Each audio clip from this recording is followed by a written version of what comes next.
कोणाच्या जहागीरदाराच्या अवलादीचा बाप आला तरी ते दबून नाही देणार. दबूच देणार कधीच नाही. शेवटी त्याचं कुटुंब उघड्यावर पडलंय आणि जनता कशाला म्हणते. म्हणून तर बीड जिल्ह्याच्या जनतेनं मोर्चा काढला 28 डिसेंबरचा आणि जनतेच्या वतीनं आहे तो बीड जिल्ह्यातल्या. त्यामुळं सगळे लोक त्या कुटुंबाच्या पाठीशी उभा राहतात आणि राहिलं पण पाहिजे. त्या कुटुंबावर वेळ आली ना, आपण सगळ्यांनी साथ देऊन न्याय देण्यासाठी आपण सगळ्यांनी समोर झालं पाहिजे. आणि सगळ्यांना आव्हान सुद्धा आहे की सगळ्यांनी सहभागी व्हा. राहुल गांधी काल परभणीच्या दौऱ्यावर आले होते. या दरम्यान त्यांनी बीड जिल्ह्याला येणं टाळलं असं एक चर्चा आहे. काय वाटतं? काय वाटेल त्याला, गाडी नसन लागली त्या टायमाला, एसटी फेस्टी नसन झालं. दुसरं मला काय वाटणार, गाडी फेडी नसन, गाडी प्रॉब्लेम असतो त्या संध्याकाळच्या टायमाला नसन लागली. कारण परभणी ते केज गाड्या बंद केल्या सध्या, त्यामुळे गाडी नसन लागली. अडचणीचा काळ आहे, त्याच्यामुळं डिझेलाला फिजायला पैसे नसते. गरीब माणूस नसन आला, गरीबाची घेणं देणं नाही ना. मग तो महायुती असू द्या किंवा ते महाविकास आघाडी असू द्या, यांचं एकदा भागलं गेलं गरीबाचं देणं घेणंच नाही. असे लोक आहेत. मग त्यात महायुती पण आली, त्यात महाविकास आघाडी पण आली. एकालाच नाव ठेवण्यापेक्षा हे सगळेच असलेत, यांना गोरगरिबाचं देणं घेणं नाही. फक्त मीडियात गोड गोड बोलणार, भाषणात गोड गोड बोलणार, यांचा विषय. आणि आम्ही आहेत ना, कोणाचं मॅटर होऊ दे. बीड जिल्ह्यातले तर जवळपास आता सगळे मॅटर बाहेर निघायला लागले. आत्तापर्यंत झालेले जे दहशतीत होते, लपत होते, दबत होते, भीत होते, हे सगळे लोक आता बाहेर पडले. टोटल लोक सांगायला लागलेत आता. आणि लोकांनी सुद्धा सांगितलं पाहिजे, ज्यांच्यावरती जिल्हाभर अन्याय झालेला आहे, या लोकांनी समोर येऊन SP साहेबांना, कलेक्टर साहेबांना सांगितलं पाहिजे, आमचं 10 वर्षापूर्वी, 5 वर्षापूर्वी, 2 वर्षापूर्वी असं झालं होतं, हे सांगितलं पाहिजे. कारण त्याशिवाय वाचा फुटत नाही.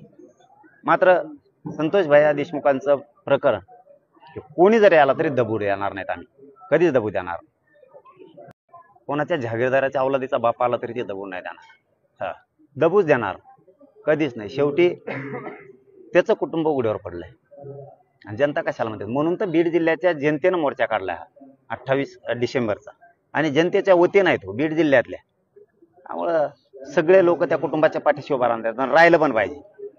त्या कुटुंबावर वेळ आली ना, आपण सगळ्यांनी साथ देऊन न्याय देण्यासाठी आपण सगळ्यांनी समोर झालं पाहिजे. आणि सगळ्यांना आव्हान सुद्धा आहे की सगळ्यांनी सहभागी व्हा.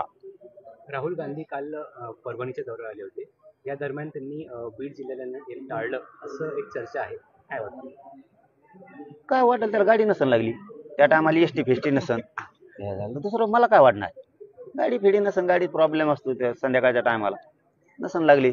कारण परभणी ते केज गाड्या बंद केल्या सध्या, त्यामुळे गाडी नसन लागली. अडचणीचा काळ आहे, त्याच्यामुळं डिझेलाला फिजायला पैसे नसते. गरीब माणूस नसन आला, गरीबाची घेणं देणं नाही ना. मग तो महायुती असू द्या किंवा ते महाविकास आघाडी असू द्या, यांचं एकदा भागलं गेलं गरीबाचं देणं घेणंच नाही. असे लोक आहेत. मग त्यात महायुती पण आली, त्यात महाविकास आघाडी पण आली. एकालाच नाव ठेवण्यापेक्षा हे सगळेच असलेत, यांना गोरगरिबाचं देणं घेणं नाही. फक्त मीडियात गोड गोड बोलणार, भाषणात गोड गोड बोलणार, यांचा विषय. आणि आम्ही आहेत ना, कोणाचं मॅटर होऊ दे. बीड जिल्ह्यातले तर जवळपास आता सगळे मॅटर बाहेर निघायला लागले. आत्तापर्यंत झालेले जे दहशतीत होते, लपत होते, दबत होते, भीत होते, हे सगळे लोक आता बाहेर पडले. टोटल लोक सांगायला लागलेत आता.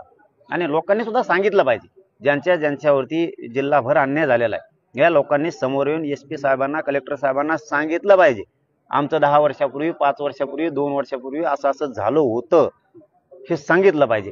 कारण त्याशिवाय वाचा फुटत नाही. मात्र संतोष भैया देशमुखांचं प्रकरण कोणी जरी आला तरी दबू देणार नाहीत. आम्ही कधीच दबू देणार.